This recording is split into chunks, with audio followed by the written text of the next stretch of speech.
أعوذ بالله من الشيطان الرجيم بسم الله الرحمن الرحيم السلام عليكم ورحمة الله وبركاته. بسم الله والحمد لله والصلاة والسلام على رسول الله وعلى آله وصحبه ومن والاه وبعد. فقال الله تبارك وتعالى: إن هذا لهو القصص الحق. عزیز دوستو، پیارے ساتھیوں، ماؤں بہنوں اور خواتین اسلام، یہ سلسلہ جس کا نام ہندوستان کی اسلامی تاریخ ہے، اس کا آغاز ہم نے رمضان کے اس مہینے میں کیا تھا۔ اللہ کے فضل و کرم سے ہم نے اسلامی تاریخ کے جو اہم بادشاہتیں اور بادشاہ جو گزرے ہیں ان کی اہم زندگی آپ کے سامنے لانے کی ہم نے بھرپور کوشش کی۔ یہ سلسلہ گزشتہ کی مجلس میں لودھی خاندان کے خاتمے پر ختم ہوا۔ آج سے ہم انشاءاللہ مغلیہ دور کا آغاز کرنے والے ہیں۔ ہم جب ہندوستان کی تاریخ پڑھتے ہیں، ہم ہندوستان کا جب اسلامی ریاست، اسلامی سیاست کے اعتبار سے جائزہ لیتے ہیں تو ہم یہ کہہ سکتے ہیں کہ اسلامی جو حکومت رہی ہے اسے ہم مغلیہ سلطنت سے پہلے اور مغلیہ سلطنت کے بعد، یا پھر مغلیہ سلطنت کے عروج سے پہلے، مغلیہ سلطنت کے عروج کے بعد، اس اعتبار سے ہم دو حصوں میں تقسیم کر سکتے ہیں۔ تو مغلیہ سلطنت کے عروج سے پہلے کا دور، جس میں ہم نے قطب الدین ایبک سے لے کر لودھی خاندان کے آخری بادشاہ ابراہیم لودھی تک کا دور ہم بنا سکتے ہیں، یعنی جسے ہم نے دیکھ لیا ہے۔ اب اس کے بعد مغلیہ دور کا عروج، جو 180 سال تک لگ بھگ رہا، اورنگزیب کے زمانے تک، اور اس کے بعد مغلیہ سلطنت کا تنزل، زوال تک، اور اس کے بعد انگریزوں کی حکومت ہندوستان پر۔ اور انگریزوں کی حکومت کے دوران سلطنت خداداد، جس میں حیدر علی اور ٹیپو سلطان کی حکومت رہی، اسے بھی ہم شامل کر لے سکتے ہیں، اور اس کے بعد ہندوستان کی آزادی۔ تو یہ جو سلسلے وار ہندوستان کی اسلامی تاریخ کو ہم بڑی آسانی سے اس انداز سے پڑھ سکتے ہیں۔ تو آج ہم مغلیہ سلطنت کے تعلق سے دیکھنے والے ہیں۔ اس سے پہلے کہ ہم مغلیہ سلطنت کے اندر جائیں اور اس کی تفصیل دیکھیں، یہ جان لینا چاہیے کہ قطب الدین ایبک سے لے کر ابراہیم لودھی تک کی جو حکومتیں رہیں، ہندوستان کی اسلامی حکومتیں رہیں، مسلمانوں کی حکومت رہیں، ان حکومتوں نے ہندوستان کو کیا دیا؟ مغلیہ سلطنت سے پہلے ہندوستان کی حالت کیا رہی، اور ہندوستان کو خاندانوں نے ہندوستان کو دیا کیا؟ آخر ہندوستان میں کن جگہوں پر، کن علاقوں پر اور کون سے ایریاز میں ترقی ہوئی؟ تو یہ جاننا ضروری ہے۔ تو ہم آپ کے سامنے چند نکات، چند پوائنٹس اس تعلق سے رکھتے ہیں تاکہ آپ کو معلوم ہو جائے کہ ہندوستان کس عروج کو پہنچ چکا تھا۔ سب سے پہلی چیز، ہندوستان کے تعلقات بیرون ملک سے، انٹرنیشنل کمیونٹی سے ہندوستان کے تعلقات کافی مضبوط ہو چکے تھے، کافی مضبوط ہو چکے تھے۔ اس سے پہلے ایسا نہیں ہوتا تھا۔ جنوبی علاقے میں چیرا چولا جو تھے، ان کے تعلقات اس طرف انڈونیشیا جو آج ہے اس علاقے میں ان کی بعض سلطنتیں تھیں اور تعلقات تھے، لیکن اس طرف ویسٹرن ورلڈ، جہاں عرب ملک ہے، جہاں ترک ملک ہے اور دوسرے علاقے ہیں جہاں سے یورپ کا راستہ نکلتا ہے، یہاں سے تعلقات ہندوستان کی کافی مضبوط ہو گئے۔ یہاں سے لوگوں کا آنا جانا ہندوستان کے لیے بہت آسان ہو گیا تھا، ورنہ اس سے پہلے ایسا نہیں تھا۔ اور اس سے ہوا یہ کہ تجارت ہندوستان کی کافی ترقی کر گئی، یہاں کا اقتصاد، یہاں کی اکانومی کافی مضبوط ہو گئی، اتنی مضبوط ہو گئی کہ جب مغلیہ سلطنت یہاں پر آئی تو دنیا کی سب سے مالدار حکومت رہی، دنیا کی سب سے بہترین اور مالدار حکومت رہی جب مغلیہ سلطنت یہاں قائم ہوئی۔ تو یہ پہلا نقطہ۔ دوسرا نقطہ، امن و امان بہت زبردست انداز میں تمام کو جوڑ کر حکومت کر کے امن و امان قائم کرنا، اس کا نمونہ ان لوگوں نے پیش کیا. ورنہ اس سے پہلے چھوٹی چھوٹی ریاستیں تھیں، آپس میں جھگڑے تھے، لیکن ان کی حکومت میں یہ ممکن تھا کہ امن و امان بڑی آسانی سے انہوں نے وندھیاچل تک قائم کر پائے. اور تیسرا نقطہ یہاں پر یہ ہوا کہ ایک ہی قسم کا نظم و نسق، ایک ہی قسم کی ایڈمنسٹریشن دیکھنے کو ملی. کیونکہ جب ایڈمنسٹریشن ایک ہی قسم کی ہے تو رعایا کو آسان ہوتی ہے، بہت سارے آسانیاں انہیں دیکھنے کو ملتی ہیں اور بڑی آسانی سے زندگی بسر کر سکتے ہیں. تو ایک ہی قسم کا نظم و نسق دیکھنے کو ملا. اور جب بھی کوئی نیا بادشاہ آتا، اگلے بادشاہ کے بہت ساری چیزوں کو بدلاتا نہیں، انہی چیزوں کو لے کر آگے بڑھتا اور نئی چیزوں کو جوڑتے جاتا. تو بالکل اس سے پہلے ایسا نہیں ہوتا تھا. اس سے پہلے ہوتا یہ تھا کہ جب بھی نیا بادشاہ آیا تو اگلے بادشاہ کے تمام احکامات عوامر کو نسخ کرتا اور اس میں بہت ساری تبدیلیاں لاتا، تو ایک دم پریشانی کا سامنا کرنا پڑتا تھا عوام کو. تو یہاں پر ایک ہی قسم کا نظم و نسق ہونے کی وجہ سے امن و امان بڑی آسانی سے قائم ہو گیا تھا. اور یہاں تک کہ ایک ہی قسم کے نظم و نسق ہونے کی وجہ سے عوام اور مالداروں کے لباس بھی ایک ہو گئے. لباسوں میں بھی کافی تبدیلی آئی، ورنہ اس سے پہلے لباسیں ایسی نہیں ہوتی تھی. لباسیں ایک ہی قسم کی لباسیں برسر عام آئیں، اور مالدار ہو کے، غریب ہو کے، لاچار ہو کے، بہت بڑا تاجر ہو، جو بھی ہو، لباسیں ایک ہونا نظر آئیں. اور قوموں کی عادات و اطوار تقریباً ایک ہوتی نظر آئیں، چاہے مسلمان ہو، چاہے ہندو ہو، چاہے کسی بھی فرقے اس کا تعلق ہو. لیکن ایک ہم آہنگی جسے کہتے ہیں، ایک یکسانیت ظاہری طور پر دیکھنے کو ملی. اور اس کے بعد انڈو اسلامک آرٹ، فن تعمیری، عمارتیں بنانی ہوں یا پھر دوسرے آرٹس کے میدان ہوں، یہ آرٹ کے میدان میں بہت زیادہ ترقی ہوئی ہندوستان کی.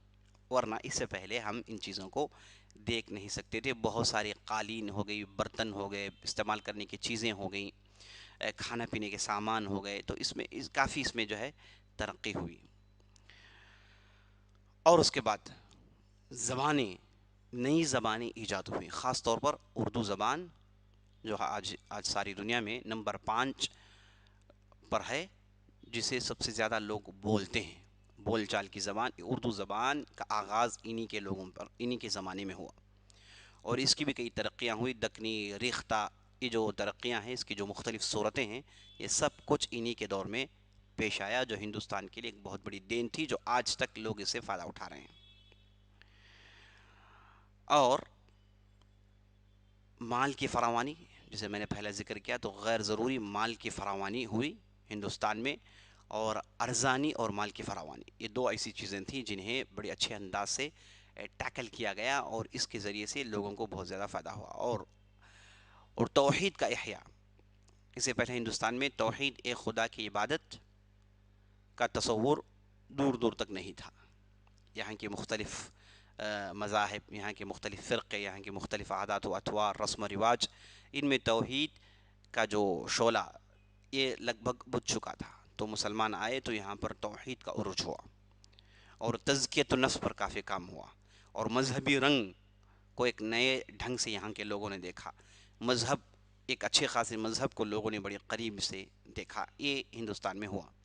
اور اس کے بعد تاریخی کتب لکھنے پڑھنے، کتابیں لکھنے جمع کرنے میں بہت ہی زبردست کام ہوا. خاص طور پر تاریخ پر کافی کام ہوا، کیونکہ تاریخ ہندوستان میں نہیں تھا، یہ علم ہندوستان میں نہیں تھا. اس سے پہلے ریاضت، میتھمیٹکس، اور ہم نے بیرونی پر جب گفتگو کی تو بہت ساری ہندوستان کی جو پہلے سے ادھر کی پیداوار، یہاں کی پیشکش تھی، اس کا ذکر کیا. لیکن تاریخ پر یہاں پر ایک مضبوط کام نہیں ہو رہا تھا. تو یہاں کے جو بھی بادشاہ آئے، انہوں نے تاریخ کے علم کو کافی فروغ دیا. اور اس کے بعد جنگی اسٹریٹجیز، جنگی فنون، لڑائی کے فنون، نئے ہتھیار، نئے اوزار، نئی چیزوں کو استعمال کرنا، یہ سب کچھ ہندوستان میں آیا. تو عزیز دوستو، یہ چند نکات تھی، چند چیزیں تھیں جو قطب الدین ایبک سے لے کر ابراہیم لودھی تک کے دور میں ہندوستان کو ملی، نئی چیزیں ملی. جو بھی میں نے باتیں بتائی یہاں کے لیے نئی چیزیں تھیں. تو یہ چیزیں تھیں جو ہندوستان کو یہ دور نے دیا. اب آگے چل کر جب ہم مغلیہ سلطنت کا مطالعہ کریں گے تو ان چیزوں میں سمجھیے کہ 4 چاند لگ گئے. ترقی پر ترقی ہوتی گئی. تو انشاءاللہ ہم جب مغلیہ سلطنت پر گفتگو کریں گے ان تمام چیزوں کو سامنے رکھنے کی کوشش کریں گے. یہ نکات ہم نے اس لیے بتایا تاکہ ہم کو معلوم ہو جائے کہ مسلمان یہاں پر آئے تو ایک رحمت بن کر آئے. ہاں ان کے درمیان آپسی لڑائیاں ہوئی بادشاہ ہونے کی وجہ سے. انسان تھے یہ، کوئی خلفائے راشدین نہیں تھے. یہ جو بادشاہ تھے ان کے درمیان لڑائیاں ہوئیں، اور یہ جو لڑائیاں ہوئی کبھی کبھار مسلمان اور غیر مسلمان کے درمیان، کبھی کبھار مسلمانوں کے درمیان. یہ ہمیشہ سے سلطنت کے لیے مسلمان آنے سے پہلے یہاں پر یہ چیزیں ہوتی رہیں. آپ نے کئی مثالیں دیکھی، بہت ساری قومیں آپس میں لڑیں اور انہوں نے حکومتیں قائم کی، اور مسلمان آئے تو انہوں نے بھی اسی طرز پر حکومت کی. تو یہ جو انسان ہونے کے ناطے ان کے درمیان جو بھی لڑائیاں تھیں یہ موجود تھیں، ہر زمانے موجود تھیں. لیکن ان میں بعض بہترین ادوار آئے جن سے ہم کو یہ معلوم ہوتا ہے کہ لوگوں کو زیادہ فائدہ ہوا. تو جب بھی ہم کسی بھی سیاست کے تعلق سے گفتگو کرتے ہیں، پولیٹکس کی گفتگو کرتے ہیں، تو سب سے پہلی چیز ہم کو یہ دیکھنی چاہیے کہ یہاں کے عوام کیا وہ امن و امان سے تھی، کیا وہ چین و سکون سے ہے، کیا انہیں آرام مل رہا ہے، کیا یہاں پر مذہب کے نام سے تفرقہ کیا جا رہا ہے، مذہب کے نام سے لڑایا جا رہا ہے. یہی چیزیں دیکھنی چاہیے. مثال کے طور پر اگر امریکہ لے لیں، امریکہ میں اگر امن و امان ہے تو اس کی وجہ یہ ہے کہ وہاں پر اس رعایا کے لیے، پبلک کے لیے وہاں کے لوگ، وہاں کی جو بھی حکومتیں ہیں وہ کام کرتی ہیں. تو جب بھی ہم سیاست کی تاریخ پڑھیں گے یہی دیکھنی چاہیے کہ عوام کتنی خوش تھی. تو یہ جو دور رہا، اسلامی دور رہا، اس میں عوام کافی خوش تھی. اگر عوام خوش نہ ہوتی تو یاد رکھ لیجیے عزیز دوستو، حکومت نہیں کر سکتے تھے. عوام خوش ہونے کی وجہ سے مسلمانوں نے 1000 سال سے زیادہ ہندوستان کی سرزمین میں بڑی آسانی سے حکومت کی اور بہت اونچے درجے تک ہندوستان کو پہنچا دیا. عوام ان کے ساتھ تھی، پبلک ان کے ساتھ تھی، پبلک امن و امان میں رہا کرتی تھی. یہ چیز آپ اچھی طریقے سے جان لیجئے. تو یہ تھی مغل سلطنت سے پہلے کے حالات. اب چلیے مغلیہ سلطنت کی طرف آگے بڑھتے ہیں.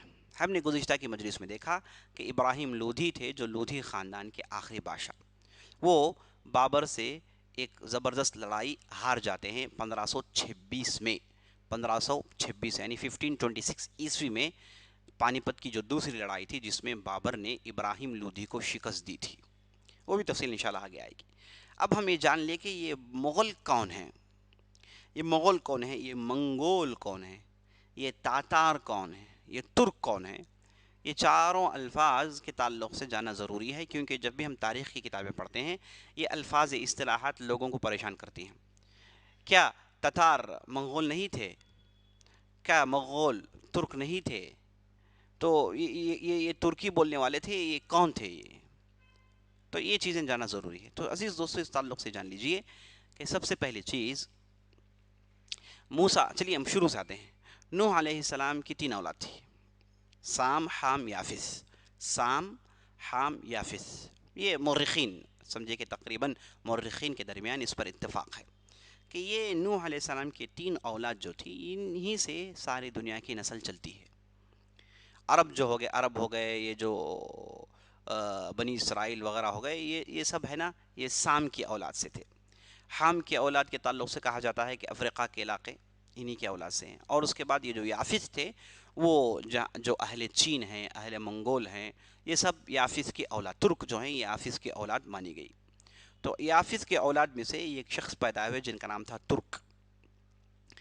ان کا علاقہ جو آج ترکستان اور دوسرے علاقے جو قزاقستان، جو بھی علاقے آپ دیکھتے ہیں سنٹرل ایشیا کے، یہ علاقے صاحب انہی کے اولاد کے ہیں، اور چین بھی انہی کے اولاد سے ہیں. تو یہ جو ترک تھے ان کی بہت ساری لمبی نسل چلی، بہت سارے لوگ آئے. ان کی نسل میں 2 افراد آئے، ان کے 2 بیٹے سمجھیے کہ آگے ان کے پشت میں 2 بیٹے آئے. ان میں سے ایک تھا جس کا نام تھا مغل، ایک دوسرا تھا جس کا نام تھا تاتار. مغل اور تاتار. یہ مغل جو ہے اسی کو مغول بھی کہتے ہیں اور انہی کو منگول بھی کہتے ہیں. یہ جو مغول تھے وہ چین کے علاقے میں بس گئے، جہاں آج منگولیا، چین وغیرہ ہے، وہ ان علاقوں کے رہنے والے تھے، اسی لیے منگولیا نام بھی آیا. تو یہ مغول کی اولاد تھی. اور اس کے بعد تتار کی اولاد، وہ یہ سنٹرل ایشیا میں یہ لوگ آباد ہو گئے تھے. تو یہ ترک کی 2 اولاد تھی، ایک تھے تتار اور دوسرے تھے منگول یا پھر مغول یا پھر مغل، ایک ہی ہیں منگول کہیے، اب مغول کہیے، اب مغل کہیے، سب ایک ہی چیز کے مختلف تلفظات ہیں۔ بعض لوگوں نے مغول کو مغل کا جمع مانا ہے، جو کہ غلطی ہے۔ مغول ایک تلفظ ہے، مغل ایک تلفظ ہے، منگول ایک تلفظ ہے۔ یہ سب ایک ہی لوگ ہیں جن کے 3 قسم کی تلفظات پائے گئے۔ اور اس کے بعد تاتار، تو تاتار مغول نہیں ہے، تاتار یہ ترک کی اولاد ہیں، لیکن یہ مغول نہیں ہیں، یہ الگ ہیں۔ اور انہوں نے بڑی جارحانہ حکومت قائم کی، وحشیانہ طبیعت اختیار رکھتے تھے، اور انہوں نے بہت ہی بھیانک بربادیاں لائی زمین میں۔ اچھا، یہ جو مغول ہیں، یہ مغول کی اولاد جو آگے بڑھی، اس میں 2 اہم افراد آئے، کئی آئے تھے، اس میں 2 اہم افراد آئے۔ ان میں سے ایک فرد کا نام ہے چنگیز خان، ایک دوسرے فرد کا نام ہے تیمور۔ تیمور کا ذکر ہم نے گزشتہ کی مجلس میں سن لیا، جس نے 1397 میں 1397 میں اس نے ہندوستان پر حملہ کیا اور کافی ہندوستان کو نقصان پہنچا۔ یہ جو تیمور جو تھا، یہ بھی مغول نسل سے تھا، اور چنگیز خان یہ بھی مغول نسل سے تھا۔ سمجھیے کہ تیمور کے پڑدادا کے پڑدادا جو تھے، وہ تھے چنگیز خان صاحب، جو کہ مسلمان نہیں تھے۔ ان کے اولاد میں اسلام پھیلا، چنگیز خان کے اولاد میں اسلام پھیلا۔ یہ جو تیمور آئے، یہ چنگیز خان کے کئی 100 سال بعد آئے۔ جب یہ آئے تو ان کے خاندان والے پہلے سے ترکستان اور دوسرے علاقوں میں ان کی حکومت تھی، تو یہ صاحب نے زبردست حکومت قائم کی۔ یہ صاحب کے اندر جنون تھا کہ وہ بھی چنگیز خان جیسے بنے، اور ان کی بھی بڑی حکومت ہو، جہاں کہیں بھی جائیں میری حکومت ہونی چاہیے۔ یہ سمجھیے کہ دیوانے پن کے حد تک ان کے ذہن میں چیز داخل ہو چکی تھی۔ اور جو چنگیز خان جو صاحب تھے، وہ اسی مغول سے ان کا تعلق تھا۔ یہ ان سے پہلے انہوں نے کافی ہنگامہ مچایا، ان کی اولاد نے عالم اسلامی کو برباد کیا۔ مسلمان نہیں تھے، لیکن اللہ نے ان کی اولاد میں اسلام دے دیا۔ بعض روایتوں کے مطابق ہلاکو خان جو تھے، وہ صاحب مسلمان ہو چکے تھے، اور اس کے بعد ان کی نسل میں اسلام پھیل گیا تھا۔ تو تیمور مسلمان تھے، اور ان کے آبا و اجداد مسلمان تھے، اور یہ اسلام کا نام فقط اپنے اندر رکھتے تھے۔ اور جب بات سیاست کی آئے، بات اپنی دولت، اپنی سیاست کو پھیلانے کی آئے، اس وقت انہوں نے اسلام کو بالائے طاق رکھا، اور جب بھی کسی بستی میں داخل ہوئے، وہاں پر انہوں نے بستی کو لوٹا اور بستیوں کو جلایا، بے تحاشا جلایا، سوائے مسجد، خانقاہ، مدرسوں کے تمام چیزوں کو انہوں نے جلایا۔ لیکن یہ چیز ہم کو بڑی اچھے انداز سے جان لینی چاہیے، یہ صاحب نے جو کیا اسے اور اسلام سے کوئی تعلق نہیں۔ یہ جو غلطی کیے ہیں، ہم مسلمان کہتے ہیں کہ غلطی ہے۔ جیسے سکندر نے غلطی کی، اس نے حکومت پھیلانے کے لیے کتنے لوگوں کو مارا، ہم اس کا مذہب نہیں دیکھتے۔ ویسے ہی تیمور نے جو حرکت کی، اس کے مذہب کو دیکھنا نہیں چاہیے۔ یہ صرف اپنی دولت اور سیاست کو بڑھانے کے لیے، یہ جو دیوانگی کی حد تک جنون طاری تھا، اس جنون کو پورا کرنے کے لیے انہوں نے حرکت کی۔ تو تیمور کی حرکتوں کو اسلام کو جوڑ کر دیکھنا ہرگز جائز نہیں۔ اگر کسی نے تیمور کو برا بلا کہا اس ناحیے سے، تو ہم مانیں گے، کہیں گے کہ ہاں یہ غلطی تھی تیمور کی۔ تو یہ بات اچھی طریقے سے جان لیجیے عزیز دوستو۔ تو یہ جو تیمور تھے، جو چنگیز خان کے کئی 100 سال بعد آئے، ان کی وفات 404 عیسوی میں ہوئی۔ 404 عیسوی میں ہندوستان پر ہنگامہ کرنے کے بعد واپس گئے، اور 404 عیسوی میں یہ صاحب وفات پا جاتے ہیں۔ اب یہ ہندوستان آنے سے پہلے انہوں نے افغانستان، ترکستان، ان علاقوں کو اپنے قبضے میں لے لیا تھا۔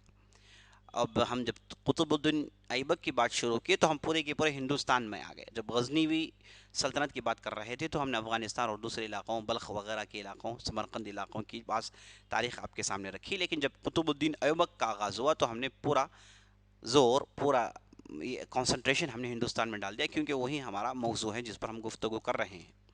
تو یہ جو تیمور صاحب آئے تھے، یہ ہندوستان پر آئے، اس کا ذکر ہم نے کیا، لیکن ہندوستان آنے سے پہلے سندھ کا علاقہ، بلوچستان کا علاقہ، افغانستان کا علاقہ، ترکستان کا علاقہ، ان تمام علاقوں کو انہوں نے اپنے قبضے میں کر لیا، اور یہ جو ان کے اندر جو جوش تھا، جو پھیلانے کا جوش تھا، انہوں نے کافی دور تک پھیلایا۔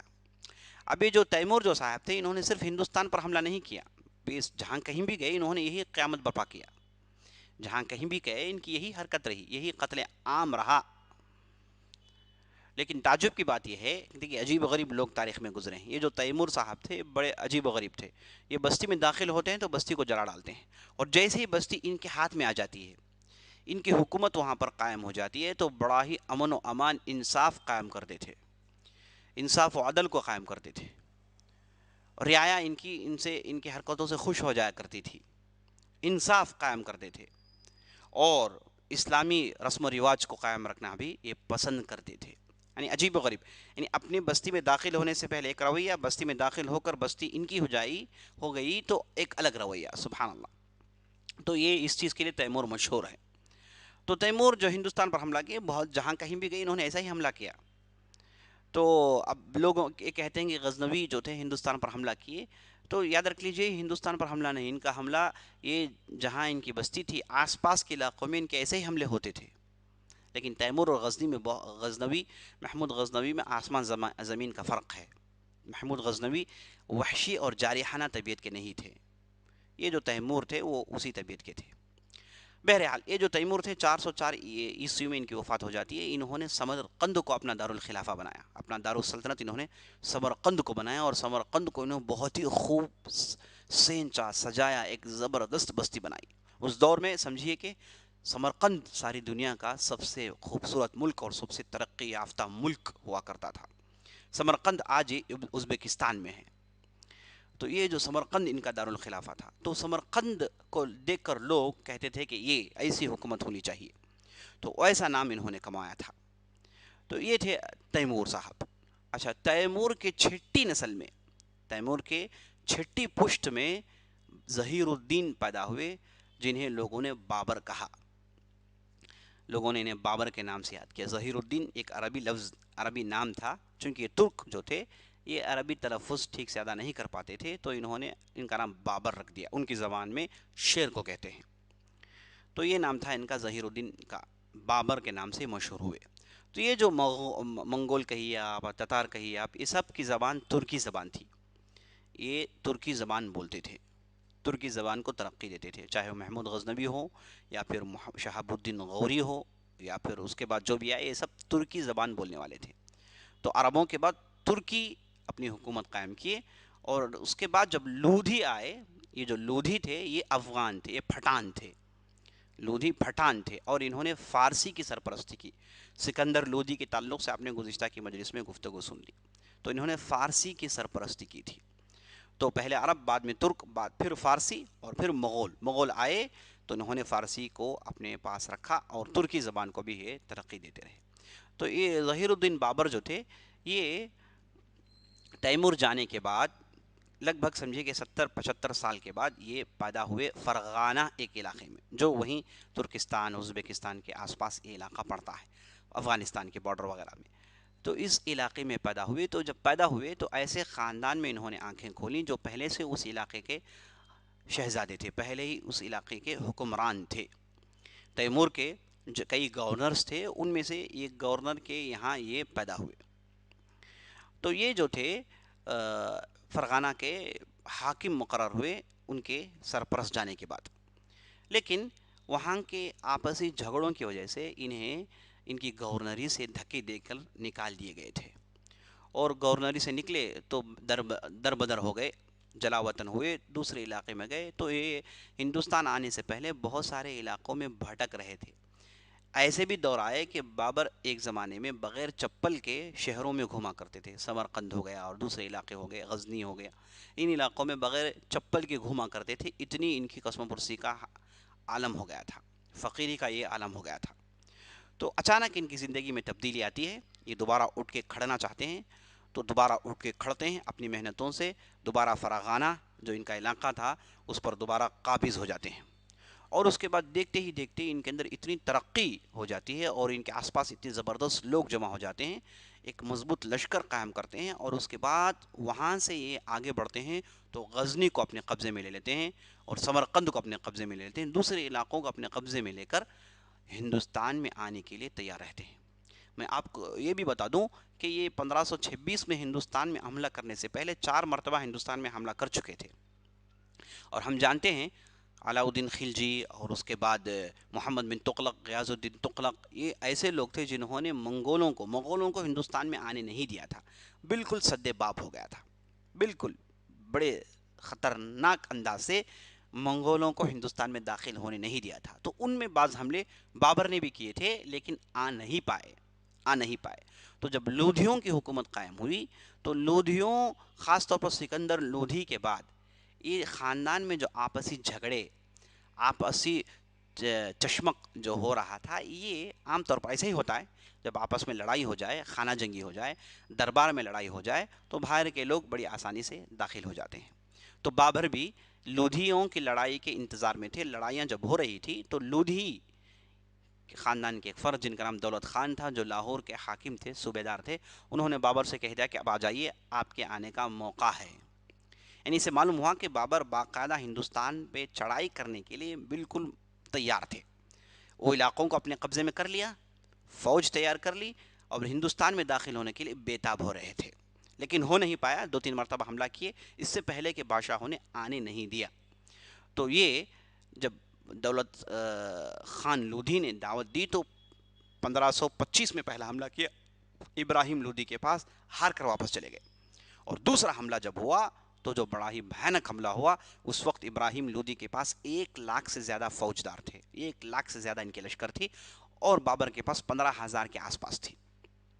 اور یہ لشکر لے کر وہ ٹوٹ پڑے. لیکن ابراہیم لودھی یہ اتنے بڑے لشکر کو سنبھال نہیں پا رہے تھے اور بڑی آسانی سے مارے گئے. بابر خود ایک کتاب لکھی ہے جس کا نام توزک بابر، جس میں انہوں نے اپنی پوری زندگی لکھی ہے. تو وہ خود کہتے ہیں کہ میں جب گیا تو یہاں پر بڑا ہی بھیانک لشکر دیکھا. میں سوچ رہا تھا کہ کیسے لڑ پاؤں گا، لیکن ایک پہر تھا، صبح سے لے کے شام تک بڑی گھمسان کی لڑائی ہوئی. جب شام ہوئی تو ہم نے دیکھا کہ 15,000 سے زیادہ لوگ مرے ہوئے ہیں، اس میں ابراہیم لودھی بھی مرا پڑا ہے. اس کے بعد کہتے ہیں کہ اس کے بعد میں بڑی آسانی سے داخل ہو گیا اور دلی میرے ہاتھ میں آ گئی. تو عزیز دوستو، یہ تھے مغلیہ سلطنت، اور یہ تھے بابر، اور یہ دلی میں آ جاتے ہیں. 1526 میں ان کی حکومت قائم ہو جاتی ہے، اور اس کے بعد ان کی حکومت 4 سال کے لیے رہی. اور یہ ایسی حکومت قائم کی کہ آگے چل کر 350 سال تک ان کے اصولوں پر انہوں نے حکومت کی. اور ان کے اصولوں پر جب حکومت ہوئی تو زبردست، ساری دنیا میں نمبر 1 ملک بن گیا تھا ہندوستان. تو بابر اگرچہ کہ 26 سال غزنی میں ان کی حکومت رہی، لیکن ہندوستان میں صرف 4 سال کی حکومت رہی.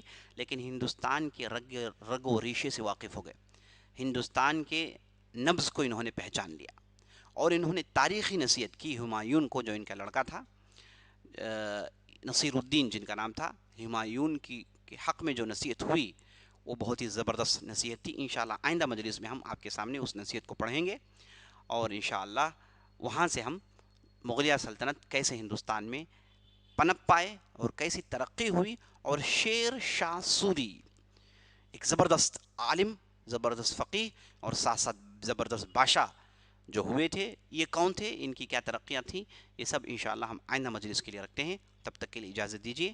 انشاءاللہ ہم پھر آپ کے ساتھ تازہ موضوعات کو لے کر آپ سے ملاقات کریں گے. سبحان ربک رب العزة عما يصفون وسلام على المرسلين والحمد لله رب العالمين والسلام عليكم ورحمة الله وبركاته.